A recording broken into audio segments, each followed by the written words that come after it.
How to fix Snapchat add friend not working.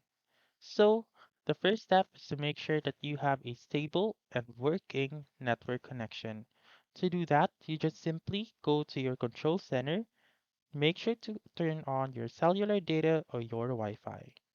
Once you have done that, go to Snapchat and then click on this Add Person button found on the upper right of your screen. And then simply click on Add, and if it still doesn't work, then click on their profile right here by clicking on their emoji or their emoji, and then again click on this Add Friend button right here. If you cannot see like this one, the suggested for you or anything on their profile, then that means that person might have blocked you, and hence you conclude that the add friend button will not work. So that's it. That's how you can fix Snapchat add friend not working. So that's all for this video. Let me know in the comments section if this works out for you.